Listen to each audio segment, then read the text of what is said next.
자, 여수 MBC 기자들의 친절한 뉴스 해설 시간, 친절한 기자들 시간입니다. 오늘은 보도센터의 똘똘한 막내 강서영 기자와 함께합니다. 어서 오세요. 안녕하세요. 네, 안녕하세요. 보도센터에서 똘똘함과 귀여움을 겸비한 돌산지킴이 강서영 기자입니다.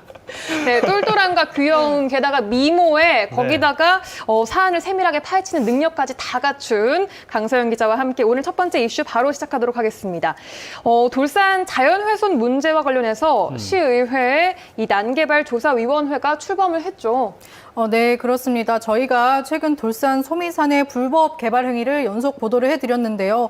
돌산 환경훼손이 문제로 대두가 되면서 돌산 지역 개발 행위의 전반적인 실태를 조사하기 위해서 출범을 했다고 합니다. 일단 여수시 행정을 감사하는 위원회를 구성할 수 있다는 지방자치법에 따른 것인데요. 올해 1월부터 활동을 시작해서 3월 말까지 활동을 하게 될 이 난개발 조사위는요. 돌산 지역 개발 행위 허가지들의 실태를 파악하기 위해서 현장을 조사를 하고요. 네. 그리고 난개발 방지 대책을 위한 정책적 대안을 제시할 예정이라고 합니다. 네, 뭐 이미 일단 한 달이 지났고 글쎄요, 현장 조사 기간이 일주일밖에 안 돼서 좀 어떤 걸 할 수 있을지 뭐 고민이 되긴 하던데. 네, 좀 예. 우려되는 부분은 개인적으로 있다고 생각합니다. 맞아요. 네. 돌산 난개발 문제는 뭐 친절한 기자들 시간에도 여러 차례 풀어드렸던 사안이었고 그만큼 여수시 이슈로는 크고 중요한 일이었는데 문제가 됐었던 그 갯바위 그리고 불법 도로는 어떤 지금 상황이에요? 네, 우선 소미산 같은 경우는 산림 경영 계획 인가, 그러니까 산 꼭대기에 동백나무 숲을 조성하겠다라는 허가를 받아낸 다음에 그 산 꼭대기로 향하는 도로를 만든 건데요. 하지만 이제 그 인가된 도로 조건을 벗어나서 넓은 폭의 도로를 만들어서 문제가 됐던 겁니다. 그래서 여수시에서는 아예 이 산림 경영 계획 인가, 그러니까 동백나무 숲을 만들기로 허가해줬던 이 부분을 취소를 검토를 하고 있어요. 그래서 네. 최근 청문회가 진행이 된 상황이고요. 그리고 돌산 갯바위 무단 매립건과 관련해서도 이 무단 매립을 한 이유가 원래 거기에다가 이제 데크를 만들기로 허가를 받았었어요. 네. 근데 데크를 만들지 않고 무단 매립을 시멘트를 무단으로 발라서 이제 문제가 됐었던 건데 네. 이 경우에도 아예 처음부터 허가를 내줬던 그 데크 허가를 취소하기 위해 청문회를 연다고 합니다. 네, 그리고 이제 수사기관에서도 수사에 박차를 가하고 있는데요. 여수해양경찰서의 경우에는 보도가 됐던 그 이제 갯바위 무단 매립건 외에도 다른 불법 행위의 정황이 있다고 보고 좀 이제 수사를 했고 곧 마무리가 될 예정이라고 합니다. 네, 바람직한 움직임들이 좀 이어지는 것 같습니다. 특히 돌산 사안에 대해서는 강소영 기자를 중심으로 여수 MBC의 연속 보도를 통해서 이런 움직임들이 이어지고 있는 건데 실제 취재를 하신 기자 입장에서 참 뿌듯하기도 하고 좀 책임감도 느끼고 할 것 같아요. 그렇게 말씀을 해주시면 굉장히 쑥스러운데요. 그 기자가 해야 하는 일을 한 거라고 생각을 하고 있고요. 다만 이제 지역의 경우 좁다 보니까 가깝게 얽힌 경우가 많아서 이 당연한 일을 하는 게 굉장히 어렵겠구나 생각이 맞아요. 들었고요. 네. 네. 심지어 제가 이제 타지 출신인데도 저에게도 이제 전화나 이제 만나자 이런 연락이 많이 왔던 걸 보니까 앞으로도 굉장히 더 힘들겠구나. 이제 나는 시작인 거고 갈 길이 구만리인데 네, 그런 생각이 들었습니다. 하지만 이제 특별한 일이 아니고 이 직업을 선택했으면 당연히 직면을 해야 하는 일이니까 몰아치는 풍파에도 뚜벅뚜벅 걸어 나가야 되겠습니다. 네. 제가 밤에 쓰다 보니까 네. 좀 이렇게 감상에 적은 표현을 썼어요. 좋은데요, 좀, 뚜벅뚜벅. 감사합니다. 네. 뚜벅뚜벅 앞으로 걸어 나갈 건데 네. 어쨌든 이제 저희 여수 MBC에서만 집중 보도할 때 반응은 사실 이렇게 뜨겁진 않았었어요. 우선 시민사회단체에서 저희 보도를 지지를 해줬고요. 그리고 그 이후에 저희 뉴스에 공감을 한다면서 타사 선배님들도 그 기사를 써주셨고 네. 그리고 이제 시민분들도 응원을 해주시고 이런 지역사회의 움직임들이 하나하나가 모여서 이렇게 변화가 시작됐다고 생각을 합니다. 그래서 이번 취재로 앞으로도 이번 취재를 통해서 이번 지역 현안을 꿰뚫는 그리고 시청자들이 공감을 할 수 있는 그런 보도를 해야겠다 결심을 하기도 했습니다. 예. 네. 앞으로도 이 뚜벅이 강서영 기자의 보도에 대해서도 많은 응원을 좀 부탁을 드리겠습니다. 자, 논의의 시작을 끌어낸 만큼 이제 결과가 어쨌든 가장 중요하단 말이죠. 난개발조사위원회 앞으로 어떻게 활동을 남은 2달 동안 해나간답니까? 네, 그 남은 기간이 2달이죠. 벌써 한 달, 그러니까 3분의 1이 지난 건데 네. 좀 전반적으로 설명을 해드리면요. 돌산 지역 내에 내린 개발 행위 허가만 295건 정도라고 합니다. 그런데 의회 난개발 조사위는요. 시 정부의 도움을 받아서 52개 정도의 허가지를 선별을 해서 조사를 할 계획이라고 해요. 네. 반을 못 보는군요.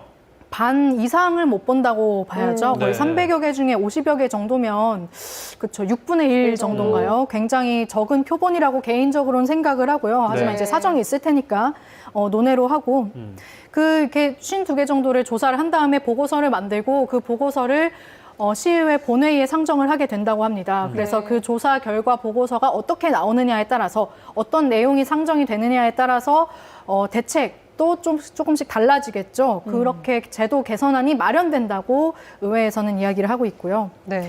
그래서 이제 어쨌든 이번 사건이 좀 이렇게 일파만파 퍼지게 된 계기가 일부 그 대형 관광업자의 굉장히 일탈적인 불법 행위였잖아요. 자연을 네. 훼손하는 행위였는데 정작 그 난개발조사위에는 이런 불법 행위에 대한 진실을 규명하는 그런 절차는 없어서 개인적으로 굉장히 아쉽다라는 생각이 들었고 단지 이제 그 조사 계획서를 보면 이 불법 행위에 대한 그 이제 복구에 초점을 맞춰서 조사를 한다고 해요. 개인적으로 아쉽고 또 이제 하나 또 짚고 싶은 점은 아까 말씀드렸다시피 여수시장이 브리핑을 통해서 이야기를 했던 건 돌산 지역의 개발 행위를 전수조사하겠다라는 이야기를 했었어요. 네. 그런데 막상 이제 시의회가 조사위를 출범시키고 나서 보니까 표본은 말씀드렸다시피 6분의 1 수준밖에 되지 않는 거죠.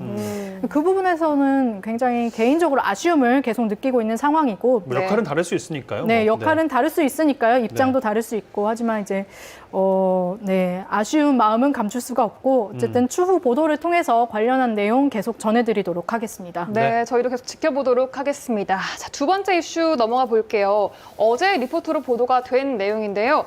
장애인협회 소속 직원들이 건설회사로부터 뇌물을 받은 정황이 드러났어요. 어떤 내용인지 좀 말씀해 주시죠. 네, 전남 지체장애인협회가 작성했다는 자료를 저희가 입수를 했어요. 그 자료를 보면 협회 소속 직원 A씨가 적게는 30만 원에서 많게는 700만 원까지 건설회사로부터 뇌물을 받았다는 내용이 나와 있었다라고 보도를 해드린 바가 있습니다. 네, A씨 한 명인 거죠, 지금?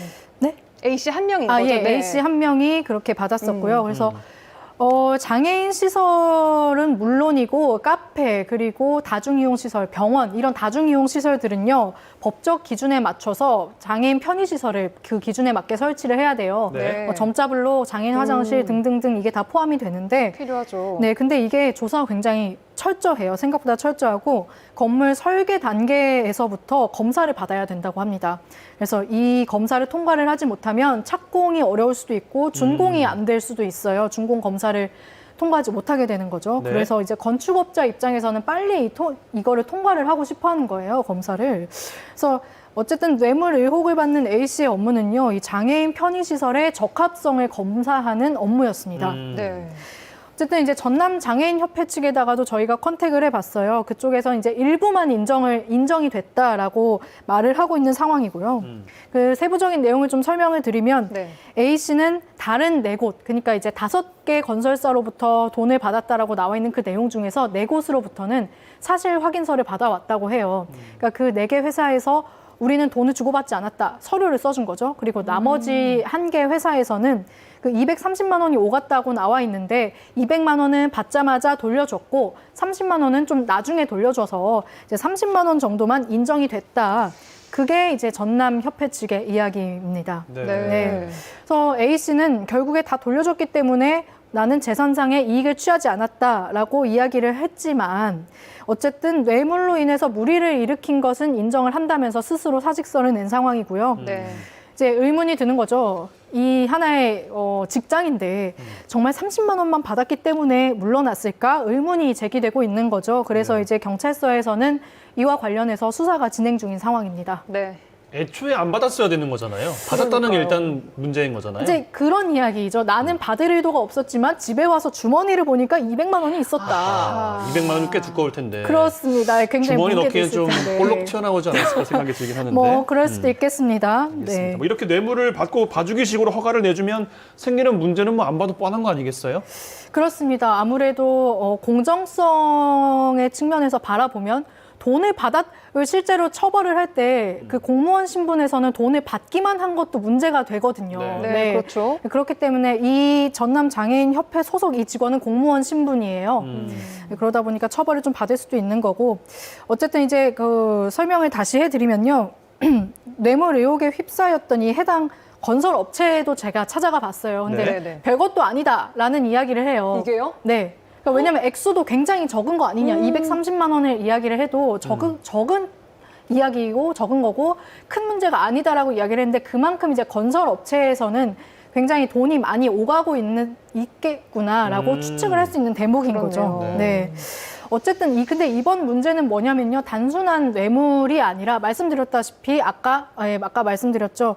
이분은 단지 검사원이 아니라 공무원 신분이다. 이 업무를 수행할 땐 공무원 신분이다라고 이야기를 해드렸듯이, 이 뇌물을 주고받던 이분들이 간과를 한 건 장애인들의 편의와 안전을 담보로 돈 거래를 했다라고 봐야 되는 거죠. 그래서 이 뇌물을 받고 편의시설 적합성을 제대로 검사하지 않는다면 피해를 보는 건 결국에 장애인들이라는 거죠.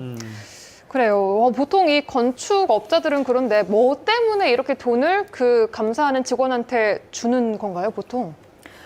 감사하는 직원에게 주는 이유가 굉장히 이 분야는 전문성이 있는 분야더라고요. 전문성 있는 분야고, 단지 보도블록을 설치를 했다 안 했다의 수준이 아니라 네. 그 보도블록을 어떻게 설치하느냐, 뭐 3m 홈을 파서 설치를 하고, 뭐 그냥 바닥에 부착을 하고, 경사가 몇 도인지, 네, 이런 경사가 것까지. 몇 도인지, 그리고 손잡이의 위치는 어느 정도인지, 이 정도 수준까지 굉장히 자세하고 구체적으로 나가게 되는 거죠. 네. 그래서 이 검사원이 세세하게 어떻게 보면 세세하게 지적을 하다 보면 이 업자들은 굉장히 불안해지는 거고, 이걸 이용해서 그 검사원이 뇌물을 좀 이렇게 요구한다라긴 그렇고 좀 이렇게 유도를 한다? 이런 경우가 있다고 해요. 그리고 당연히 업자 측에서 먼저 이 검사를 수월하게 통과하기 위해서 이 검사원들에게 수월하게 돈을 통과하기 주는 위해서. 경우도 있다고 합니다. 네. 기술 요원이라는 분들이 참 이게 어떤 사람이 하는 건지도 참 이게 중요한 대목인 것 같고, 인식도 그렇고, 이번에 뭐 적발된 것 말고도 조금 더 보면은 뭐가 더 있을 여지는 충분히 좀 있어 보이거든요. 이거는 근본적으로 막을 방법은 없는 건가요? 너무 자주 좀 보는 그러게요. 뉴스 가운데 하나인 것 같아서. 그렇습니다. 저도 취재를 하면서 가장 느낀 건 이게 무방비로 노출이 돼 있다. 그러니까 전남지체 장애인협회에서는 이 사안을 이제 한 사람의 일탈로 보고, 그 일탈한 직원을 어쨌든 그 직원이 사직서를 제출해서 현재 나간 상태다라고 이야기를 하고 있고요. 그래서 대안은 없을까, 이걸 사전에 막을 방법은 없을까라고 그 주무부서인 보건복지부와 관리감독 권한이 있는 여수시에 한번 질의를 해봤는데요. 네. 보건복지부는 지자체의 관리감독 권한이 있는 사안이니 지자체가 확인을 해야 된다라고 이야기를 하고 있고, 지자체에서는 말씀드렸다시피 그 전문 분야라고 하지 않았습니까? 전문 분야다 보니 우리가 어떻게 하나하나 다 관리감독을 하냐, 그럴 수 없다라고 이야기를 해요. 그래서 실제로 취재를 해보니 이 적합성 검사를 통과한 건물인데도 장애인들의 민원이 종종 제기가 되고 있다고 해요. 불편해서. 네, 불편해서 그런 민원이 제기가 되고 있다고 하니까 이 문제에 대해서 한번 좀 경각심을 갖고 사전에 막을 수 있는 대책은 없을까 고민을 해봐야 되지 않을까 싶었습니다. 네, 네. 알겠습니다. 친절한 기자들 뚜벅이 똘똘이 강사영 기자와 함께했습니다. 오늘 고맙습니다. 고맙습니다. 감사합니다.